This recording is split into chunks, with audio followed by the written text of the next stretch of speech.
اول ما دخلت حقوق ما زال الموضوع بيراودني، وما زلت بدرس في اتجاهات مختلفة وفي سياقات مختلفة، وبدرس في كل حاجة مختلفة. عملنا أنشطة كتيرة جدا جدا جدا تبع الاتحادات، تبع جمعيات المبتكرين، تبع حاجات كتيرة جدا، أنشطة كتيرة جدا. من ضمنها عملنا حاجات عندنا كتير في المنصورة، ايفنتس، حاجات كده كتير، بحيث ان احنا ننشر فكرة انه المعرفة مش بس موجودة داخل النظام الدراسي، في معرفة كبيرة جدا جدا جدا قد تكون خارج النظام الدراسي. هنا أنا بدأت أنشر تلك الفكرة ما بين الناس، وبدأت أنشرها نظرا لأنه وقتها كان تقريبا 2013.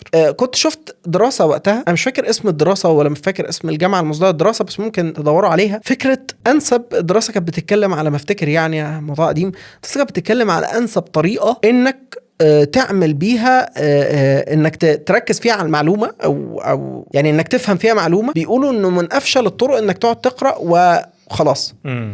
طب ايه انسب الطرق؟ ان انت تتعلم في حاجة اسمها working groups، انك انت بتتعلم مع مجموعة من الناس بيتعلموا نفس الحاجة. فابدأ اتعلم لوحدك على مستوى القراءة، خلاص خلصت، بتبدأ بعد كده مرحلة التمرين والدسكشن ده بيبدأ مع ناس مختلفة من اصحابك مثلا اللي عايزين يذاكروا معاك نفس الحاجة بتاع وغيره. فبدأنا نعمل حاجة زي كوميونيتي على الضيق كده للناس اللي حابة تتعلم. فبدأنا مثلا نادي تعليم اللغة الإنجليزية، نادي اسمه MCC، وما زال يعني حضراتكم ممكن تدخلوا وتعملوا سيرش على الكلام ده كله موجود، والنت منصورة كونفرزيشن كلاب MCC. عملنا منصورة كونفرزيشن كلاب، والناس تيجي تتكلم انجليزي مع بعض، يلا بينا نعمل ده. نادي تاني نعمل فيه كذا، نادي تالت نعمل فيه كذا، وهكذا. انا عايز اعمل مجموعات من الحاجات اللي ممكن تشجعني ان انا اذاكر اتجاهات مختلفة. وبرضو كان في نفس الدراسة بتقول انه من احسن الطرق اللي ممكن تساعد في تثبيت تلك المعلومات انك تشرحها لغيرك.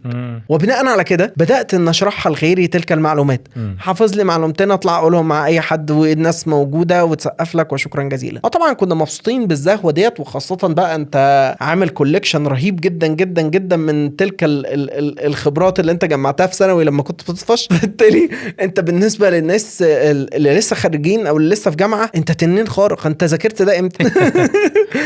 انت عرفت الكلام ده ازاي؟ عارف انت جو ده والكلام ده برضو، يعني اليوتيوب والكلام ده ما كانش لسه مش موجود، لا الرواج بتاعه موجود. فهنا كانت حكاية الجامعة.